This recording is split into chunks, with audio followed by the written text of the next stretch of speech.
So Nisha, what's the most fucked up you've ever gotten at a party? Probably that time I fell down the stairs. Yeah, that happened. I was there. It's very funny. Few people in history have ever lived or died as hard as the little-known punk rock singer GG Allin, a man so well known in the spheres that he was popular for his wanton acts of debauchery that for many years after his death, fans would honour his legacy by shitting on his grave.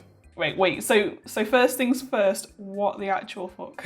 So yes, for Nisha and the fans at home may be wondering, none of what I just said was hyperbole, and for many years after GG Allin died, fans would literally make pilgrimages to his final resting place to shit on his grave. And if you're currently wondering, what kind of a man would even think that that was something his fans should do after he passed, allow me to sum up GG Allin with a single image. And Nisha, can you see that image now? Is it the one with the where he's like looks like he's on a talk show? Yeah, it's him on a talk show. And what does it say underneath his name? Rock and roll musician who beats up his fans. What the fuck? Like, that's the thing he actually did. And like, again, that image is not hyperbole, and something GG Allin was once quoted as saying is that I want to bring the danger back to rock and roll, and as a result he existed on the very fringes of the punk rock music scene and was well known for putting on some of the most violent and dangerous shows of any musician ever. And if you're currently thinking how violent and dangerous were these shows, it's noted that one of GG Allin's favourite things to do to get the crowd pumped up was walk up and punch someone in the front row. And if you're currently thinking, Karl, well that makes GG Allin sound like a dick, I should point out that he also encouraged fans to punch him back as hard as they could. Okay. And which often resulted, as you might imagine, in fistfights breaking out in almost every show he ever did. Yeah, just starting a fistfight is pretty rock and roll, but it's not that extreme. Yeah, like fistfights break out at concerts and music shows all the time. So GG Allin went one step further, and something he would do when the crowd wasn't getting rowdy enough was repeatedly fish hook himself so that he could vomit violently all over the crowd. And if you're not sure what fish hooking is, it's doing that with your fingers and shoving it down your throat. So this also resulted in GG Allin scratching his own throat, so there'd be blood and vomit. And I probably should have given a warning about people who maybe have a more sensitive disposition, but it gets worse, so that warning's coming now, because another thing GG Allin liked to do, in addition to doing this, was shit into his own hands and throw it into the audience, or rub it all over himself, or, and I'm not making this up, eat handfuls of it and then vomit on the audience. Oh no, that is disgusting. If you wanted hardcore, Nisha, that's hardcore. That is pretty hardcore. hardcore. Blood, shit and vomit covered man wildly swinging his fists at his own crowd while screaming into a microphone. And that reminds me a little bit of a band that I listened to back in my more edgy emo days, and that is a Japanese band called Dir En Grey. I hope I'm pronouncing that correctly. And the lead singer of that, again, was quite famous for fish hooking himself so he'd bleed. And the reason I liked that band is because there's a video of one of their songs. I forget the name of the song, but it starts with the lead singer, Kyo, I think it is, screaming into his microphone, which I think sums up that band quite well, just a man screaming. But the reason it's so interesting is because the microphone wasn't plugged in for the first 10 seconds of the song, but he screams so loud, you can hear it over the rest of the band.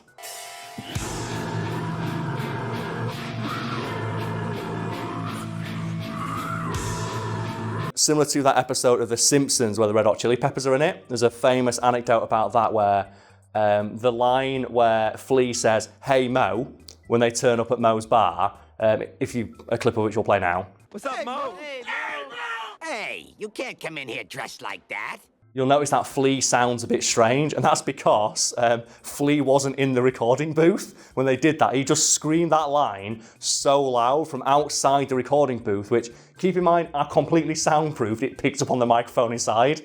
Oh, anyway, GG Allin. So, yeah, GG Allin, Mr. Hardcore, sounds pretty insane. Yeah, he was, and almost every single show he ever put on ended with the police dragging a screaming, naked, shit, blood and vomit covered Allin out of the venue. Because, oh yeah, he also got naked on stage. Of course. If that wasn't implied from all the other bullshit that he did. And his lyrics were similarly controversial. And I don't really want to say the things that he'd sing about because I don't want that sound clip to exist on the internet. But below me as I'm speaking will be a fact bar of some of the topics he would sing about and just the titles of his songs, which I hope will give you an insight into his lyrical output. Nisha, you didn't know who this guy was, and before we started recording, just glanced quickly at his songs and thoughts. Yeah, I didn't know who this guy was, so I just thought, maybe I've heard his songs.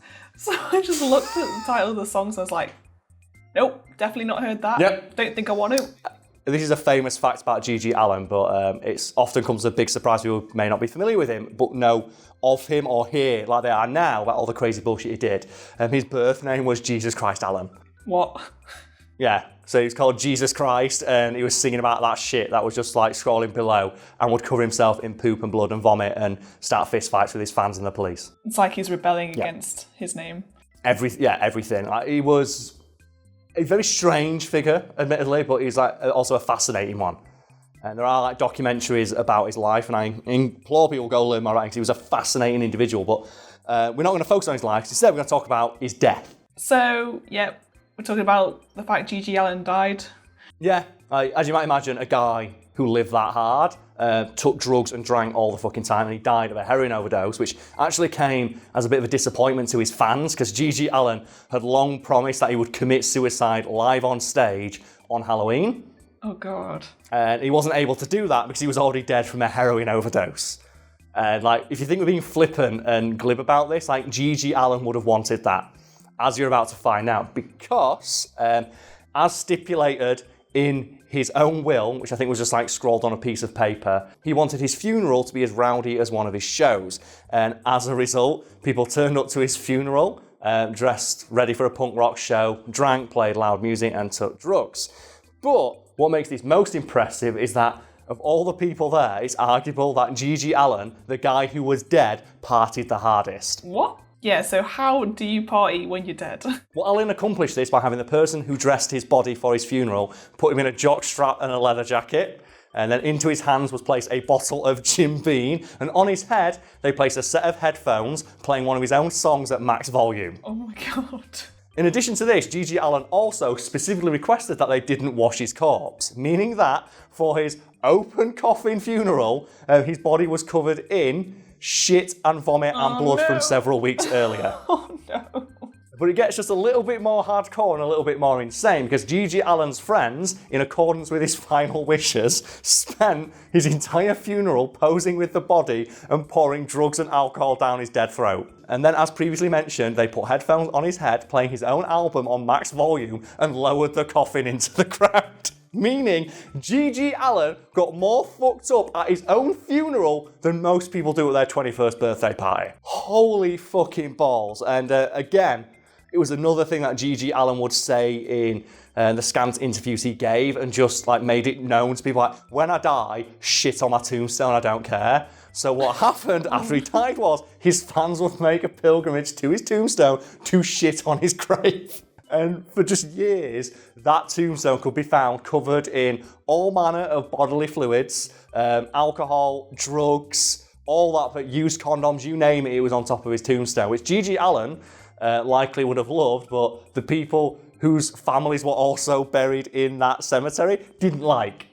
Yeah, can you imagine like having another grave next to his? Do you know what that'd be like? That'd be like where you live right now, where you have that really awful neighbour. Yep. Who plays Barbie Girl at max volume on speakers for 10 hours, is it? Is this a real thing? Can you clarify? Like, this is a real thing that you have to deal with every day. Tell the story of what this guy does. Yeah, so this guy, he's not in our like apartment block, he's in like the block next to us, and he lives on the bottom floor, we live on the top floor, but we can hear his music.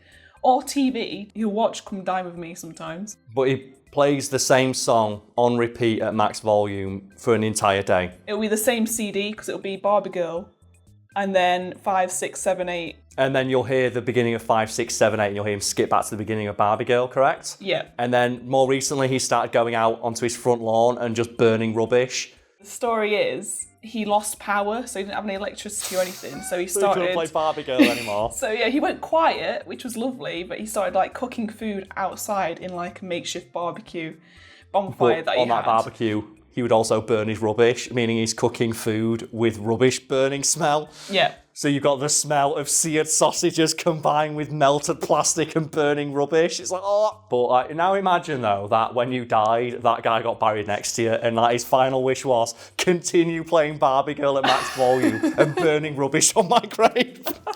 And so what happened was, the people weren't happy about that, and they complained directly to GG Allin's mother. So GG Allin's own mother made a request to his fans, please stop shitting on my son's grave, which GG Allin's fans heroically ignored.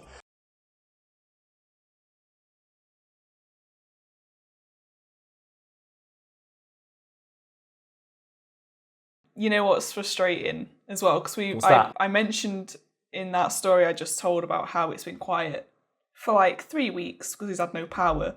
Last night... You're going to jinx it. Last night, I heard the sound of, I'm a Barbie girl. I was like, no, not again. Oh, so brutal. And it's worse because like, we've been stuck in lockdown. We're still in lockdown, folks. It's been loosened to a degree, but man, that must be annoying. You try a literal captive audience for his songs. So I've not had many, many bad neighbours. The closest I've ever gotten is the neighbours I think I've talked about in a video before, where they were a really nice couple at first, but they lived above me in an old place I lived in. It's an old house, like a 3-storey townhouse. No, 4 stories, it had a basement, first floor, second floor, and an attic. And someone had split that into 2 houses. So I had a 2-storey house, and on top of that was another 2-storey house. And my upstairs neighbours fucking hated me. And I hated them. And I remember it's because all they ever did is complain about me making noise. Oh, I remember constantly, that, yeah. Even when I wasn't in.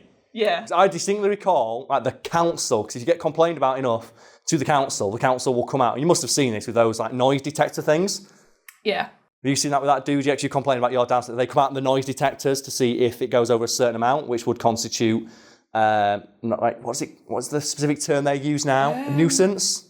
It's to be considered a nuisance. Because in the UK you can play music like pretty loud till a certain time, but any louder during the day or any a lower volume at the night is considered a nuisance. And I had the council come out and check my property multiple times to the point where I'd see them open the door and go, have they complained again?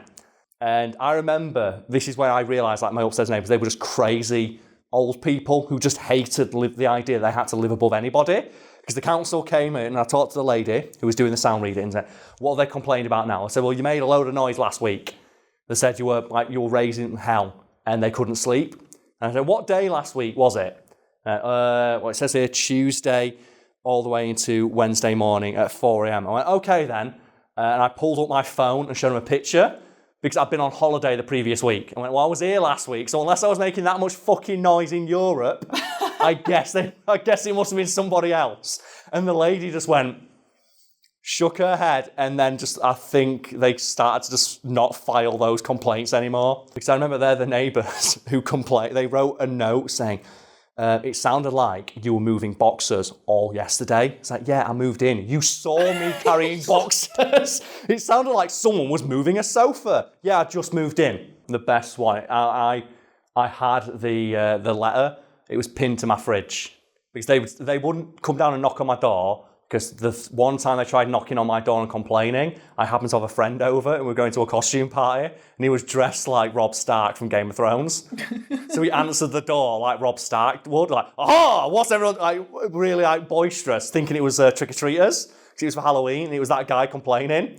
And my mate just turned to him, very matter-of-factly, well, mate, it's 6 o'clock in the evening.